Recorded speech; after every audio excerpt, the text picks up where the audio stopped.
Good afternoon, everyone, and happy Tuesday. Welcome to Pasadena Humane's presentation of wildlife in watercolor. I am joined by our fabulous resident artist, Miss Loni. How are you today? I'm wonderful, Michelle. And the ever so knowledgeable and wonderful Miss Lauren. Hi. So, Hey. ladies, we've got some exciting stuff going on today. Oh yeah. Yeah. Oh, I'm so excited. Yes, totally excited. So, all right, well, before we get started, I am going to go through some webinar reminders for those of you that are new to us.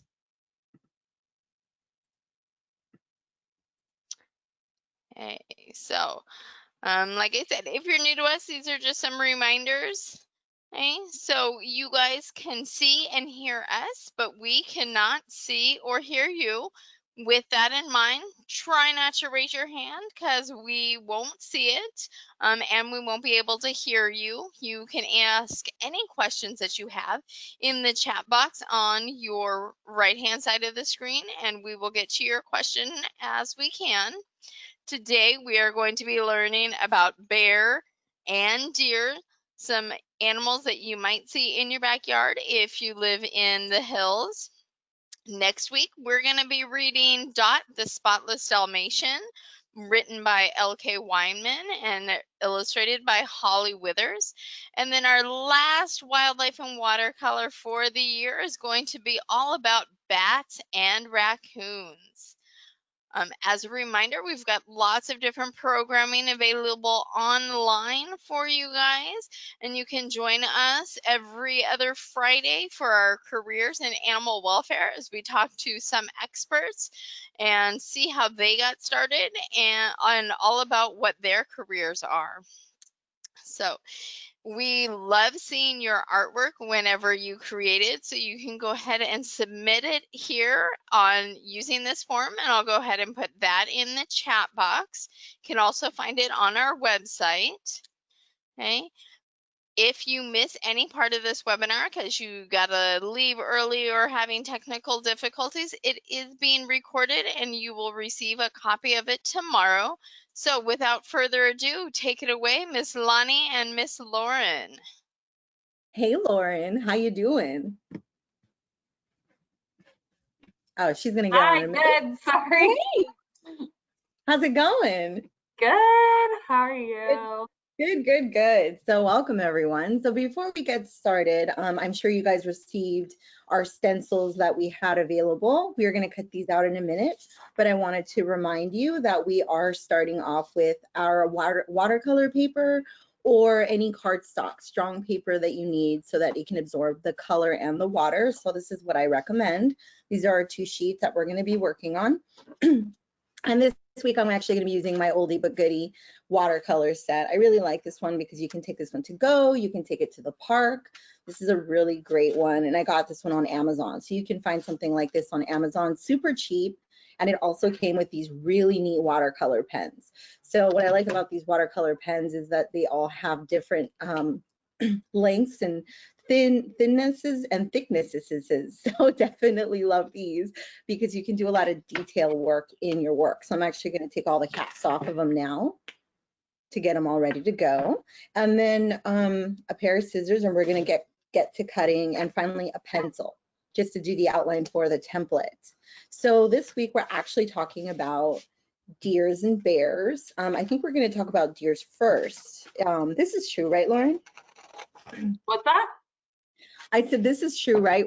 We're talking about deers for the first half. Yeah.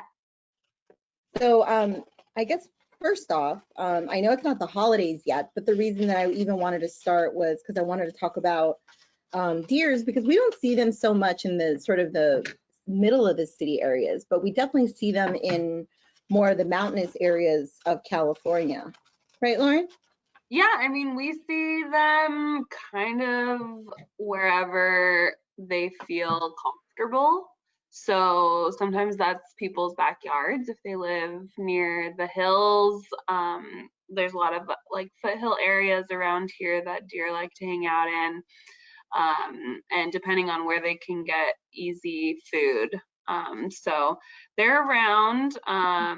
You just kind of, they can be kind of skittish because they are prey animals. So you just have to know where to look for them. But we get deer calls pretty, I mean, not very often, but like every once in a while we'll get deer calls, and they're, you know, in like on little hillsides, and sometimes go through people's backyards and things like that. Totally. And you mentioned something that maybe some of our viewers don't know anything about. What's a prey animal mean? Prey animal, great. So we generally have predators and prey. And prey animals are the ones that have to run away because they're the predator animals are usually the ones that are chasing them. So a lot of times, especially even in deer, you'll see that because they're prey animals, they have their eyes on the sides of their heads, and that helps them get a nice big clear view of everything that's around them. They have really good eyesight when it's clear, so that they can spot predators. And if you notice, us humans, we have eyes right in the front of our faces, and that's an indication that we are predator species. So deer, along with a lot of other animals, are wary of us because we are considered predators. Got it. That was a great definition. Another thing you mentioned was the word skittish. So we get a lot of other animals in the shelter that are quote unquote skittish and prey animals. Can you tell us what other animals are actually perceived as prey animals in the same way that we would actually see more in the shelter? Yeah, so I mean, humans are top of the food chain, so pretty much any other animal is going to be any other wild animal is going to be fearful of us and be and basically want to get away from us.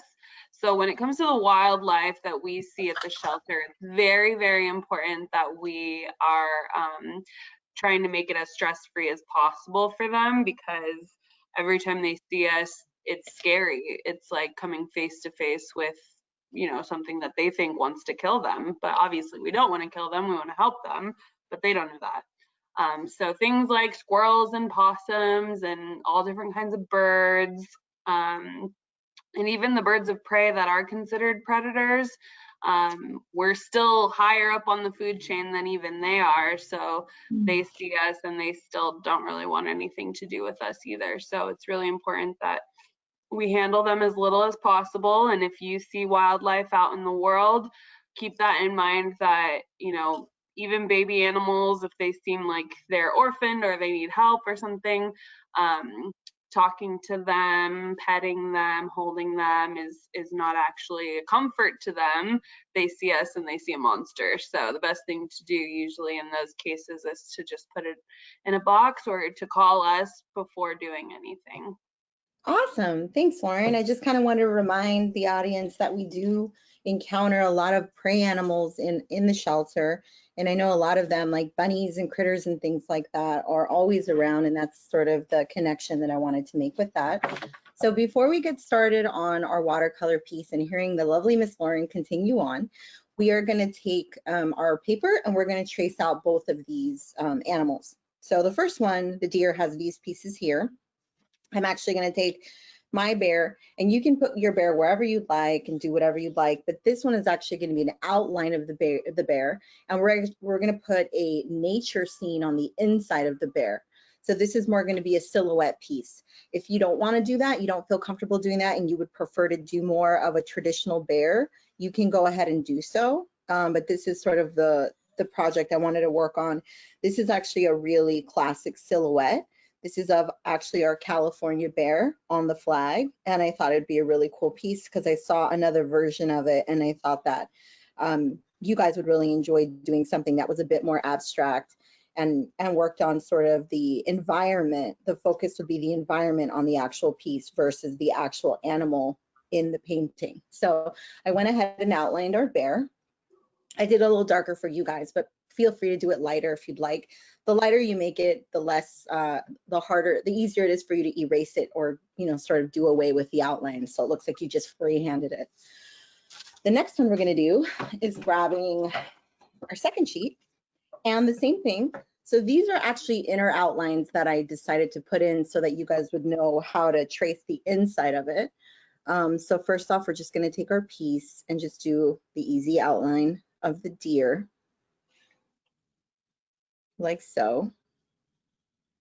And I know a lot of you guys are actually come here often and watch our awesome watercolors. So I'm sure that some of you guys already have it pre-prepped. It's easier to have it pre-prepped because you can actually do all the detail work, especially the cutting, if you find cutting to be a bit challenging for you guys. So I would recommend if you do our watercolor events to already kind of have all this stuff pre-prepped, because I go kind of fast and I want to make sure you guys have the time to prep the piece and make it exactly how you want it to look. Right now we're going to go around the antlers, like so. Oops. And remember, friends, it doesn't have to be perfect. You can always redo it. That's the best thing about art, is if you make any mistakes, you can always redo things.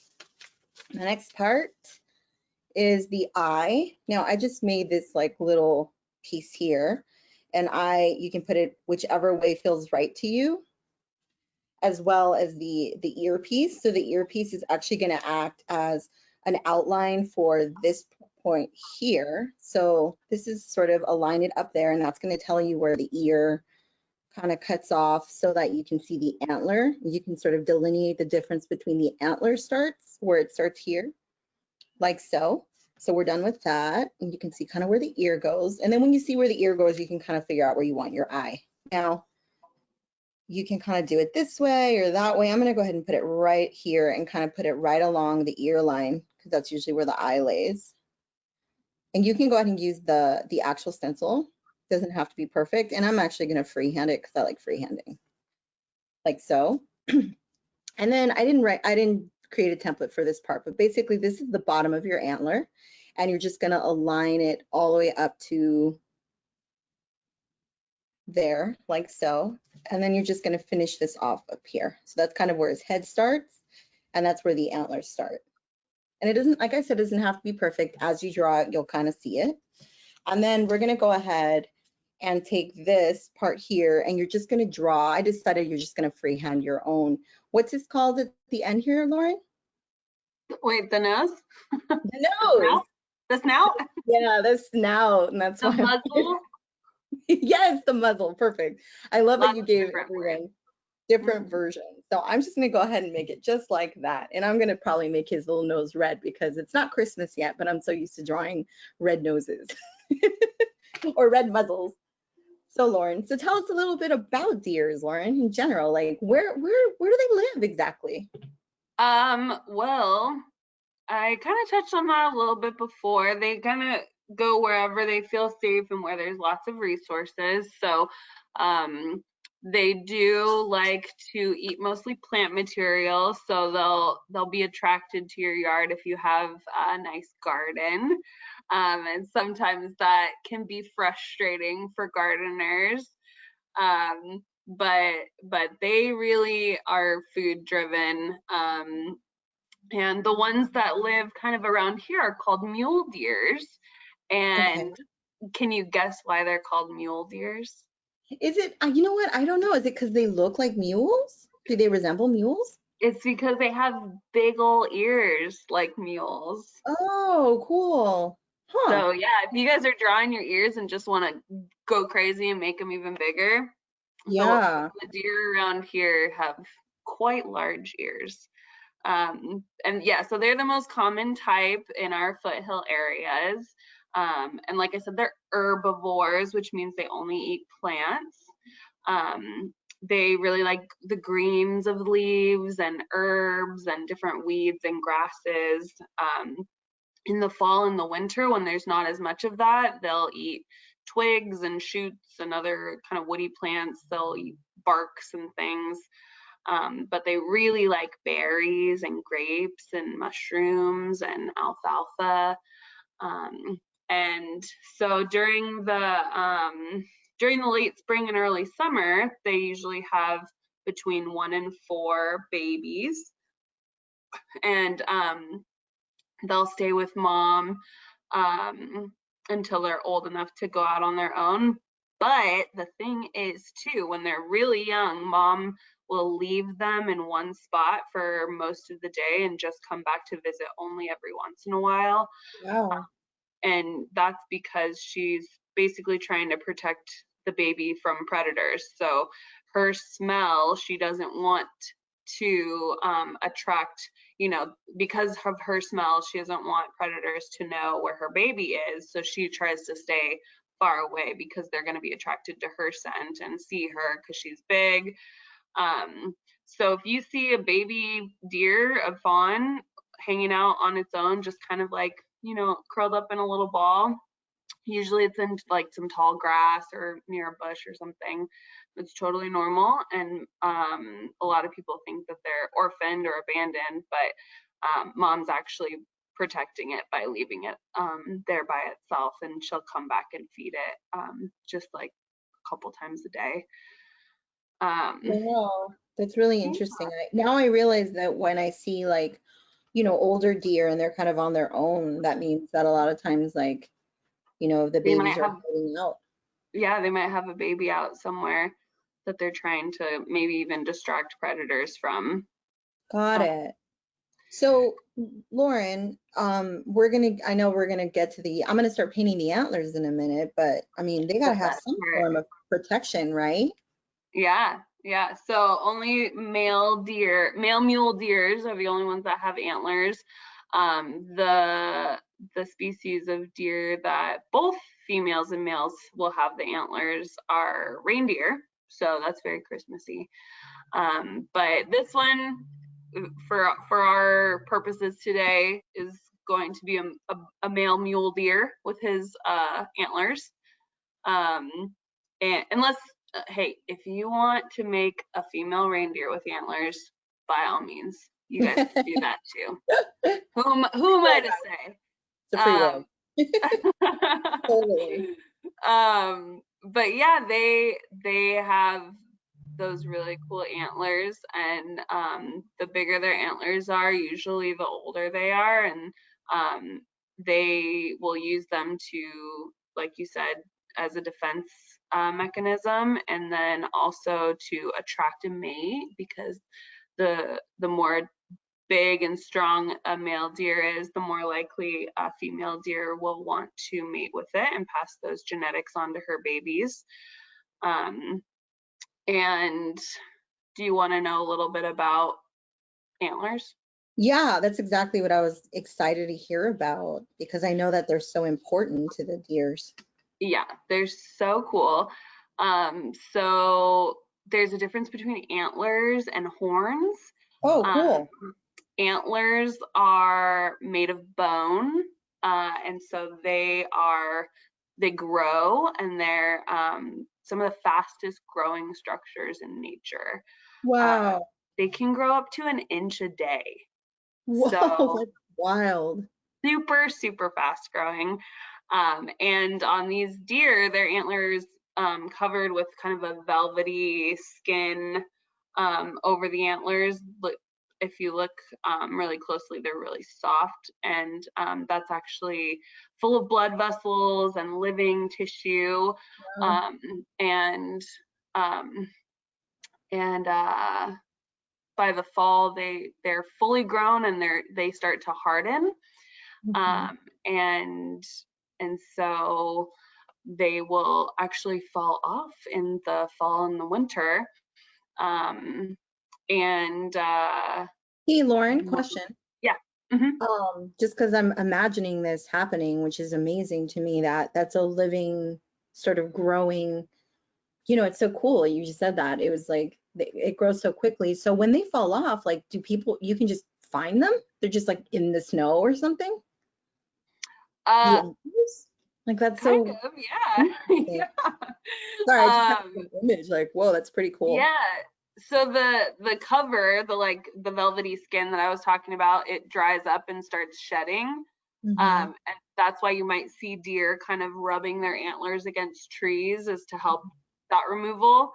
But by the late winter, the male deer, the buck, will cast off their antlers and it's usually because, well, some people speculate that it's because of lower testosterone levels, which is the male growth hormone. And they do it every year, and then they regrow it the next season, and so it's like pretty amazing. It is. And they have some pretty gnarly fights, right? When the bucks kind of crash against each other, and what's that all about?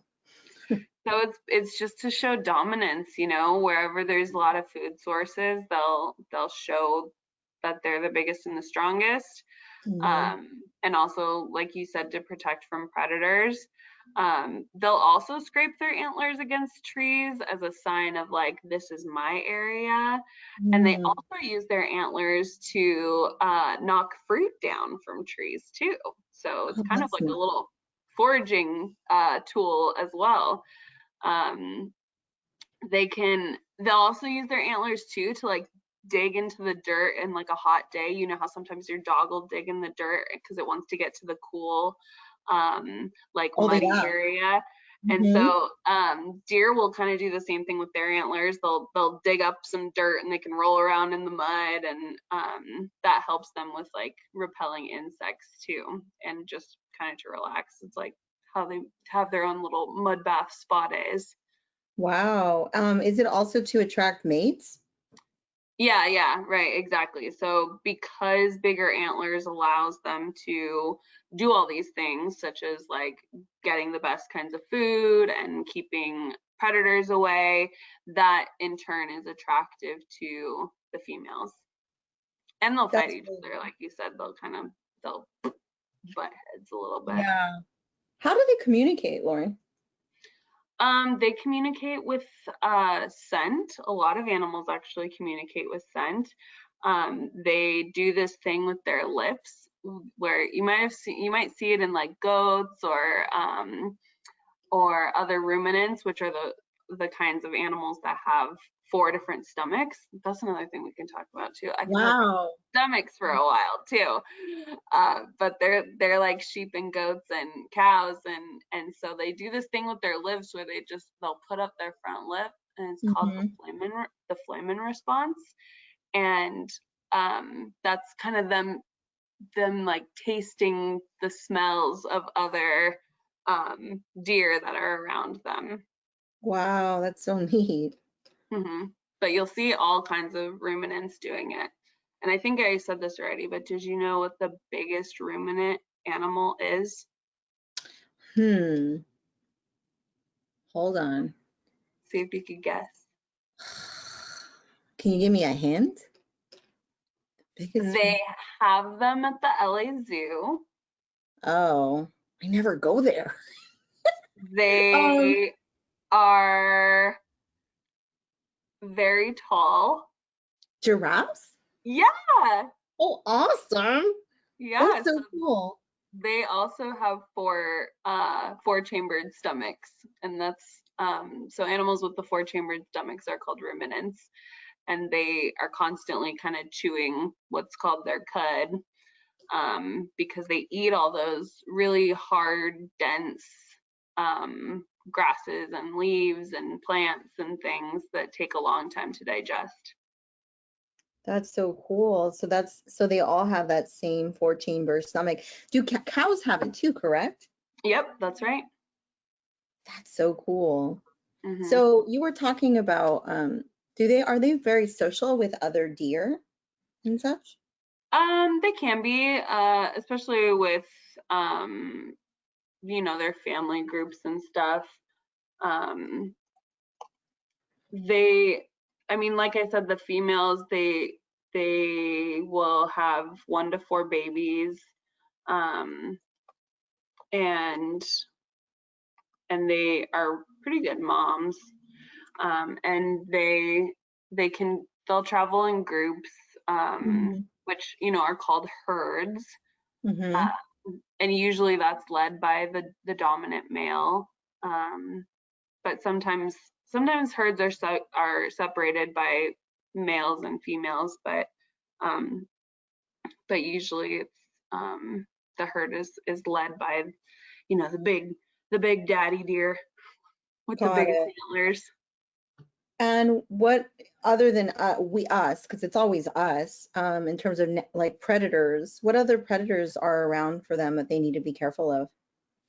Well, around our area, they generally have to worry mostly about like mountain lions, and there's like bobcats and coyotes, but even bobcats and coyotes are pretty small compared to adult deer, so it's usually just the young deer that need to worry more about bobcats or coyotes, but definitely mountain lions can Got take it. an adult deer.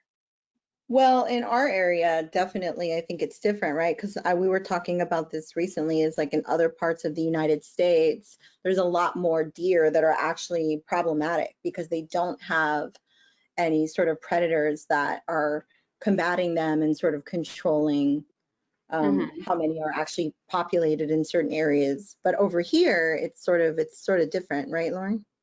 Yeah, and I think mostly because we live in such an urban area, they're um, they're very sensitive to human impact, and so you know their biggest threats are one being hunted, and Yeah, that's a little bit farther out of the city, but then also just the freeways and yeah, and the highways and getting hit by cars. Um, but yeah, and then just food resources, what's available. If there's not a lot of food resources available, like, we just had all these fires. We do live in a desert. So food out in the actual deserty areas, food resources can be a little bit more scarce than up in the chaparrals and the hills and stuff. It just depends on the year what is available. And so their population will sort of match whatever resources are available. that's really interesting. Hmm. So depending on sort of the success of their environment in the area will really impact um, their quality of life. And then if they can actually kind of get through everything, especially now that we've had all these fires, we've had so many animals probably coming down from the mountains trying to find a new space that is not full of fires, right, Lauren? Yeah, I mean, sometimes they're usually, I mean, wildlife is so resilient and so adaptable that they just they go where they like know instinctively usually where to go to get away from danger, um and so they're they're still going to bounce back, honestly. Like, there's always going to be resources that deer are going to find in our urban areas, in our suburbs. Yeah. um like, one of their favorites is rose bushes. They love roses. Oh. Hmm. And why do they love rose bushes? They eat the petals. Actually, I mean, they eat all parts of the rose, but they like the top, like, soft blooms, uh the thorns. I was gonna say the pokey things, where the thorns are softer. But yeah, they really like roses. I think they just taste really good to them. Interesting. That's really neat, actually. Do Yeah. we get a lot of deer in the shelter? No, we don't.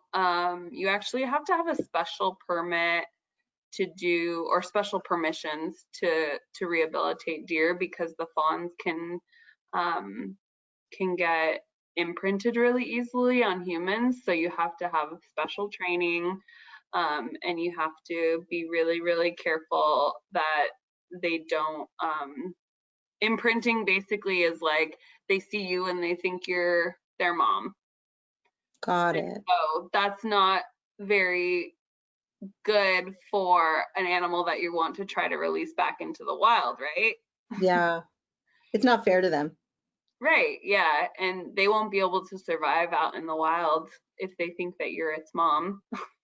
Well, Lauren, what about if one of my friends here that's watercoloring with us, what about if they say it would be really cool to have a pet deer and, I would really love it and I would enjoy showing it to my friends and I could feed it and it would think I was its mom. And why isn't that right, you think?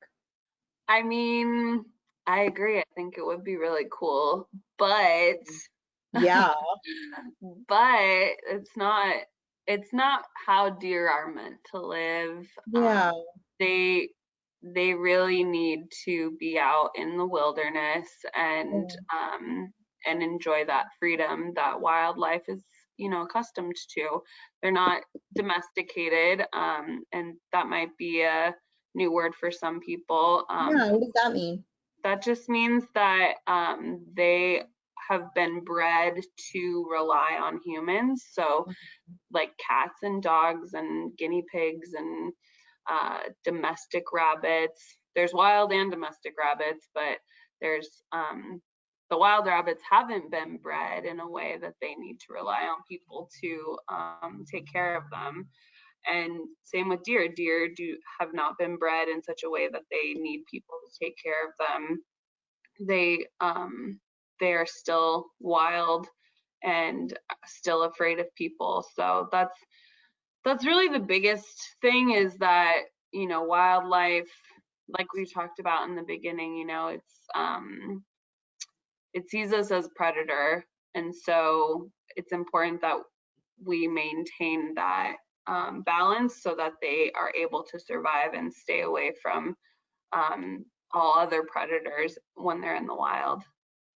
I love that. That's true. We want our deers to live their best life as deers, right? And not Hmm. live in the world of our world, because that's not their world, that's our world. So I completely agree with you. How do you like it, Lauren? I love it. It looks You? beautiful. It's not my favorite version, but that's okay. I think I'm actually really pumped because I wanted to work on this one and then I wanted to work on our awesome bear. And Sweet. so before we get started and before Lauren kind of tells us more about the bear, I wanted to let you guys know that we're going to start on the inside of the bear, and we're actually going to create a forest scene. So I'm going to start using strokes and creating a tree line that goes across sort of the mid part of the bear. But before we do that, we're going to use the lightest color, and we go from light to dark anytime we paint, because you can always go lighter, but you can never go darker. Once you go completely black, you're pretty much done. You can't erase it with watercolor or paint. So the last part is going to be outlining the silhouette of the bear with various layers of black and kind of creating an effect where it goes from in out.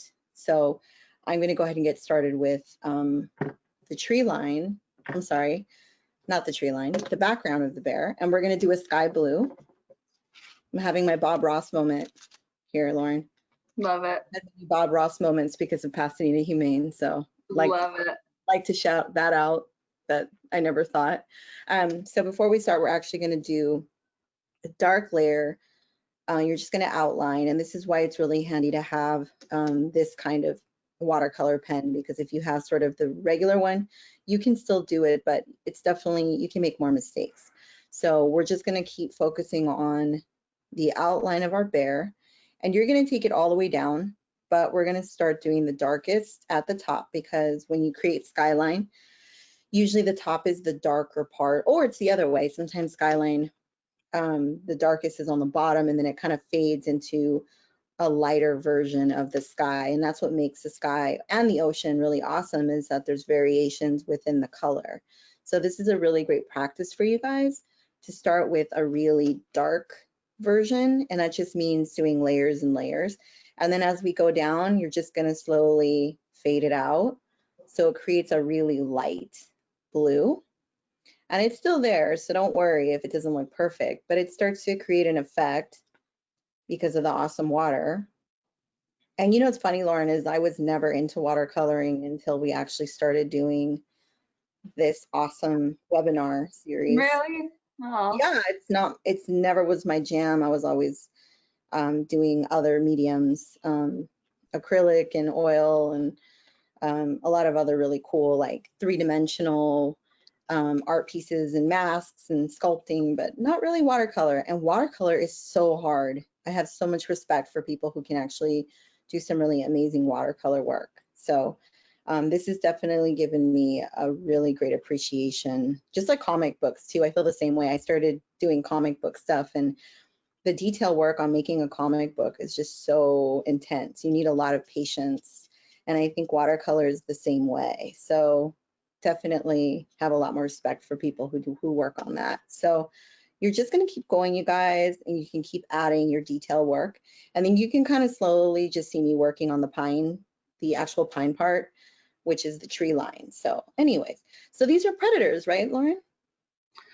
I mean, yeah, that's how we normally think of bears, right? But a lot of bears' diets is just berries and greens and things too. So they're not they're definitely omnivores, which if you guys remember I said deer were herbivores, which means they only ate plant material. So omnivores means they eat plant material and they eat animal material, so meats. And there's two main groups of bears, the black bears and the brown bears. And What do I have here?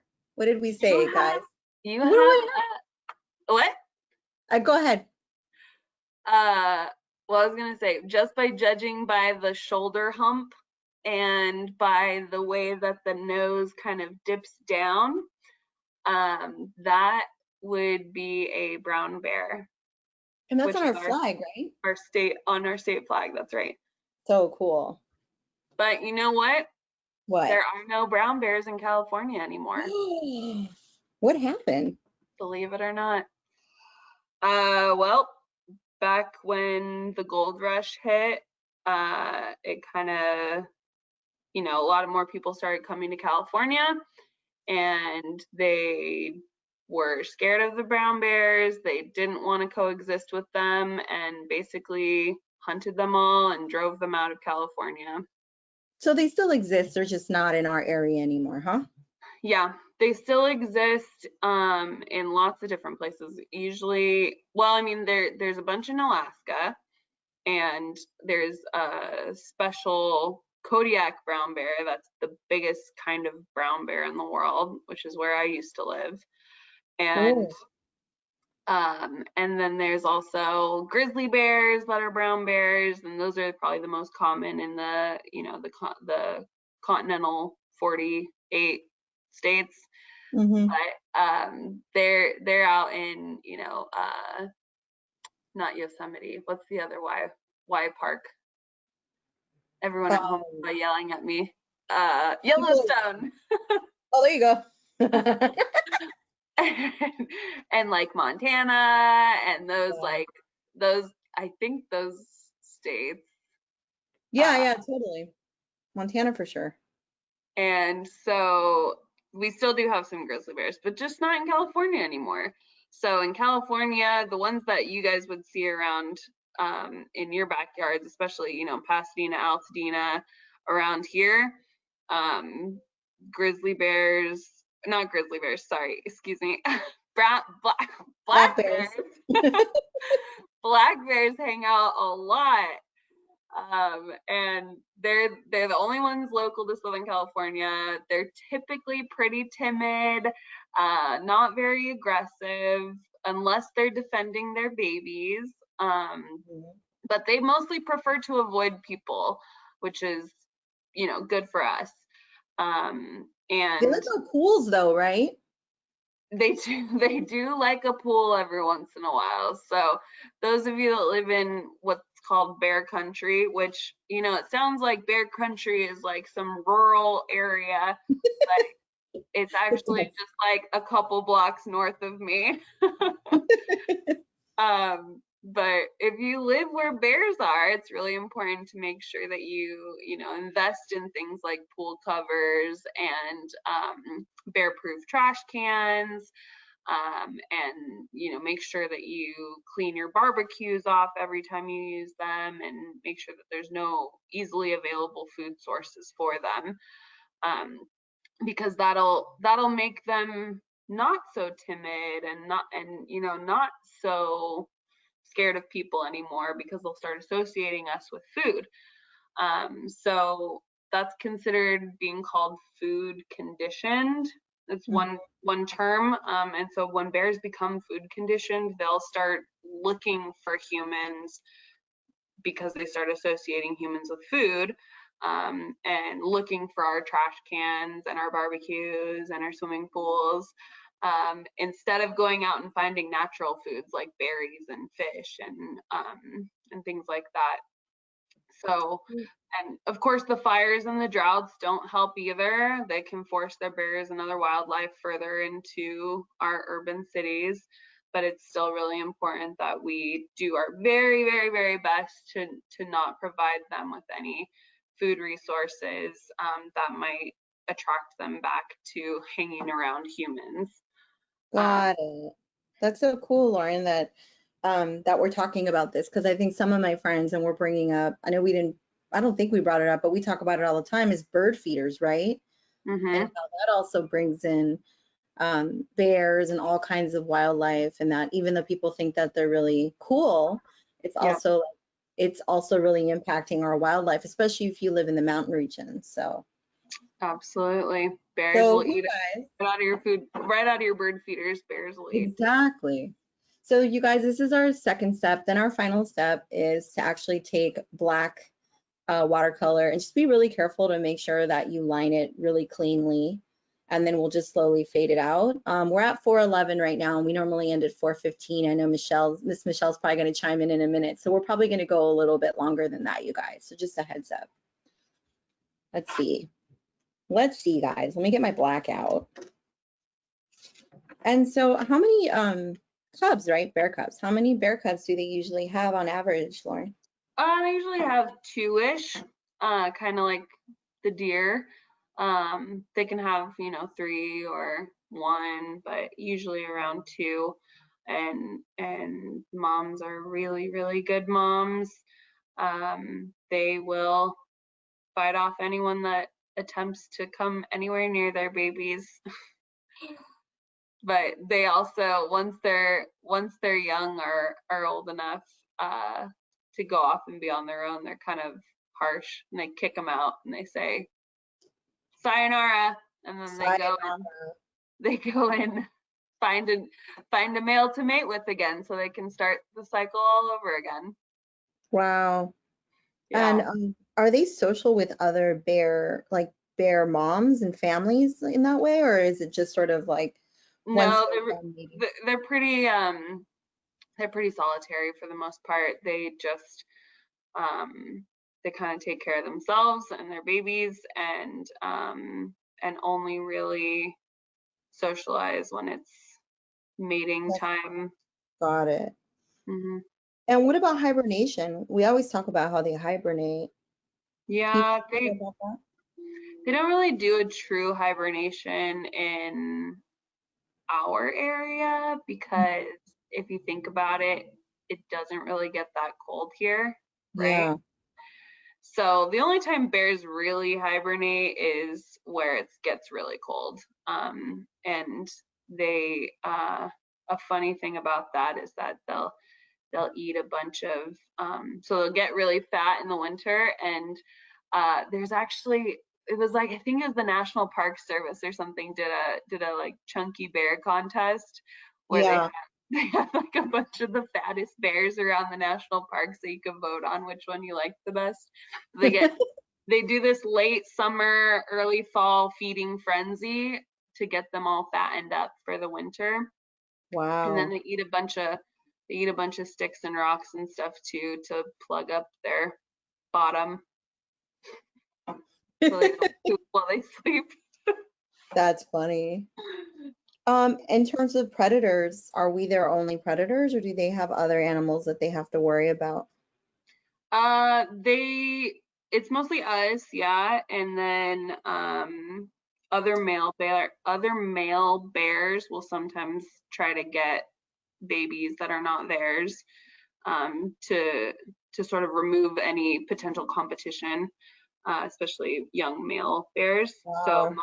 moms really have to protect their babies from not only, you know, other predators, because, you know, babies are much more susceptible to all kinds of other predators, but even their own species, right? Wow. Yeah.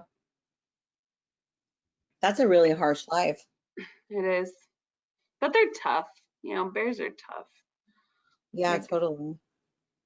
do In you know terms of, what to do if you see a bear? that's The same. exactly what I was going to ask you right Was now. it? Okay, Yeah, perfect. you read my Same mind. wavelength. So if you see a grizzly or a brown bear, you're Yeah. supposed to play dead. So Okay. just drop to the ground, play dead, don't move, because generally they just want to make sure that you're not a threat. And then if you see a black bear, they're a lot smaller. So what you're supposed to do is haze them like you would a coyote or any of those other predatory species around here. Got it. And for new friends, what does hazing mean? Of course, hazing is basically just making lots of noise, waving your arms, throwing things, making yourself look big and scary, and essentially trying to scare them off. I see. And that's good for them, right? Yeah, that's good for them because, like we were talking about earlier, we don't want them to get used to humans. We want them to stay timid. We want them to not look to us for food resources. So if we can scare them off every time we see them, that just reinforces those natural behaviors, which is what we want. And that is best for them too. That's amazing. Do we see them a lot at the shelter at all, Lauren? Nah, not really. We don't, you know, every once in a while we'll get one that was, you know, unfortunately hit by a car or something, where they have a bad injury, and we work with Yeah. Fish and Wildlife to bring those guys in. Um, but generally, no, they're pretty self-sufficient and take care of themselves out in the wild. So any babies or anything like that, we would send to a different facility that had a lot more room because we were too small to care for baby And that's so cool though, young because bears. sometimes we act as triage, right? We're triage at Pasadena Humane. So when they need help, support, sending them over to all the other places that they're actually going to stay at and get better, they Hmm. actually will call us if they need help, right? That's right. Yeah, we're kind of the first stop for a lot of animals. Yeah, I think one of our staff had mentioned that she had interacted with a bear cub recently. Um, or was it was like, no, you know what? It was a black bear, but it was like a middle teenage sized bear. And she was telling our kids on our kids program, she actually Wow. got to see him in real life and touch him. And it was a really great experience. And he was with us just for a little while, but it was cool. I mean, I can't even imagine like being able to like interact with a bear like that for a little while and actually get to experience that, you know? That's so cool. Yeah, Anyways, I'm almost done. This one actually that's got me in the really good. zone, but I made it super wet, as you can tell, so I kind of don't want to move it right now. But I really dig it because I played around a lot with the layers and I added a lot of colors. So it's going to end up drying. And my original version, you guys can kind of check out it after it dried. This is kind of what the first one looked like. So you can kind of see the difference. I added a lot more dark lining and such, but I actually like this one a little more because I added more brown in the pine. Mm. And this one I didn't so much, but I can always go back. You can always go back to these, you guys, and add more layers as things dry. That's the best part of watercolor is you can keep going back and doing it. Just remember that you start off light to dark. So once you decide on a color, make sure that if it's lighter that, you know, you can keep adding that. But if you go too dark, like black, sometimes there's no going back for that. Anyways, you like it, Lauren? It's cool, I right? love it. It's so Thanks, friend. pretty. Yeah. So Michelle, do we have any questions from the audience? We've got a couple of questions in regards to deer. So Uh-oh. are you ready, Uh-oh. Lauren? I'm scared. I might have to Um, Google real quick. how many species of deer are there and who are they related to? That's a good For question. 100, I'll take deer for 100.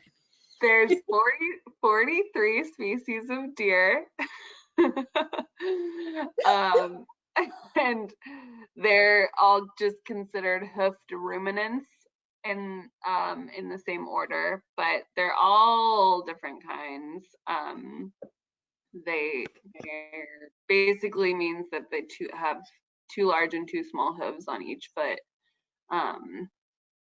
But yeah, 43 species.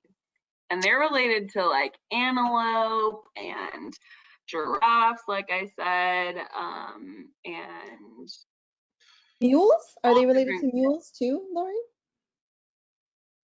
Do Yes, you know? I don't know, yeah. guys. All right. You guys, I always encourage you guys to do your own research, okay? Don't All take right. my word for it. Your second question is, can antlers grow back if they're broken? Yeah. So that's part of the cool thing about it, being bone, right? So it's growing and they grow really fast. So sometimes it's not worth it for them, to try and regrow, but they're constantly growing, right? From spring until winter when they start getting ready to fall off. So it's not really like a lizard to where it's like, the tail falls off and it grows back. It's just like it's constantly growing. Okay, and then Miss Loni, can you throw up the picture of the bear again? You see it? That is out. Yes, I can see it. It's absolutely beautiful. Oh, thanks, Miss Michelle. I appreciate you saying that.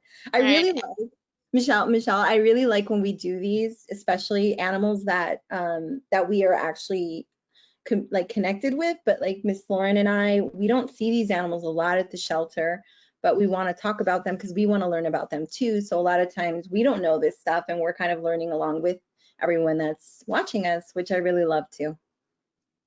So I have one last thing before we sign off and let everyone go. I was just a little curious to see how everybody heard about this webinar. So I'm going to throw a quick poll up on your screen, give you about 30 seconds to answer it. And then we will go ahead and sign out for the afternoon.